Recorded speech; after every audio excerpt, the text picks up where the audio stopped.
பேசுகிற மொழியோட பேரையே அடையாளமாக கொண்டு இருக்கிற ஒரு மாநிலம் தான் நம்மளுடைய தமிழ்நாடு.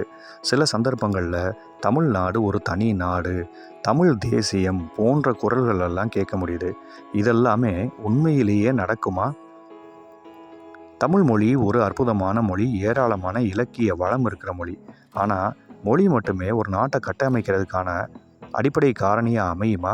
பிற நாடுகளோட வாணிபம் மேற்கொள்கிற வகையில் அம்சமான இடத்துல அமைஞ்சிருந்தாலும் இன்னைக்கு நம்ம மாநிலத்தோட கடனோட அளவு மட்டுமே ரூபாய் 8 லட்சம் கோடியை தாண்டி நிற்குது. இப்படி இருக்க சூழ்நிலையில் தமிழ்நாடு தனி நாடுன்னு அறிவித்தா இந்திய அரசாங்கம் அதை உடனடியாக நிராகரிச்சிருவாங்க. இதை காரணம் காட்டி அதிகமான வற்புறுத்தல்களும் தொந்தரவுகளும் பிரச்சனைகளும் நடந்துச்சுன்னா தமிழ்நாட்டை சுற்றி இருக்கிற இராணுவ பாதுகாப்பை இந்திய அரசு பின்வாங்கிடுவாங்க. நம்ம மாநிலத்துக்குள்ள புழக்கத்தில் இருக்க ரூபாய் நோட்டுகள் அத்தனையும் செல்லாதுன்னு அறிவிப்பாங்க. நாம் செலுத்த வேண்டிய ஜிஎஸ்டி தொகையை ஒட்டு மொத்தமாக நிப்பாட்டி வச்சுருந்தாலும் கூட அதெல்லாம் வெளிநாடுகளுக்கு வட்டி கட்டுற அளவுக்கு கூட சரி வராது. வங்கி சேவைகள் எல்லாமே நின்று போகும், பணப்பரிவர்த்தனை செய்ய முடியாது, போக்குவரத்து மொத்தமாக ஸ்தம்பிச்சு நிற்கும். பலரோட உணவு தேவைகளை பூர்த்தி செய்கிறதுக்கே நம்ம பல நாள் கஷ்டப்பட வேண்டியதாக இருக்கும். வெளிநாடு நமக்கு கடன் கொடுக்க முன் வந்தாலும் அதை ஈடு செய்கிற அளவு பெரிய நிலப்பரப்பை விட்டு கொடுக்க வேண்டியதாக இருக்கும். உடனே அவங்களோட இராணுவ கட்டமைப்பை அங்கே அமைப்பாங்க.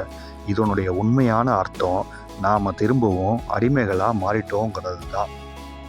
மக்கள் யாரும் அவங்க கையில் இருக்க தங்கத்தை விட்டு கொடுக்க முன் வரவே மாட்டாங்க. இருக்கிற பணத்தை வச்சு ஒரு புது அரசாங்கத்தை கட்டி அமைக்கிறதுக்கே நமக்கு பல மாதம் நேரம் எடுத்துக்கும். இந்த சிக்கல்கள்லாம் இருக்கும்போது அத்தனை குடும்பங்களும் இந்த பொருளாதார பிரச்சனைகளால் பாதிப்படைவாங்க. இதெல்லாம் சரி கட்டுற அளவுகளை ஒரு பெரிய செயல் திட்டத்தை கட்டி அமைக்கணும்.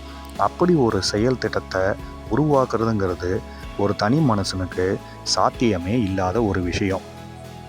தமிழ்நாட்டை தனி நாடாக மாற்றுறதுக்கான செயல் திட்ட அறிக்கையை உருவாக்க முடியுமான்னு நான் ஆர்டிஃபிஷியல் இன்டெலிஜென்ஸில் கேட்டிருந்தேன். அதுக்கு எனக்கு கிடைச்ச பதில் முடியாதுங்கிறது தான். மேற்கொண்டு பல சிக்கல்களையும் அது பட்டியலாக கொடுத்துச்சு. தமிழ்நாடு ஒரு தனி நாடு, தமிழ் தேசியம் இப்படியெல்லாம் பேசுகிறவங்க இந்த பிரச்சனைகள்லாம் சரி கட்டுற அளவுக்கு பெரிய செயல் திட்ட அறிக்கையை வச்சுருக்கணும். அப்படி ஏதாவது ஒன்று இருக்கா? அப்படி இருந்தால் அதை மக்கள்கிட்ட கொண்டு போய் சேருங்க. மக்கள் எல்லாரும் அதை படித்து புரிஞ்சிக்க முடியுதாங்கிறதையே நாம் பல காலம் காத்திருந்து தான் பார்க்கணும். நன்றி.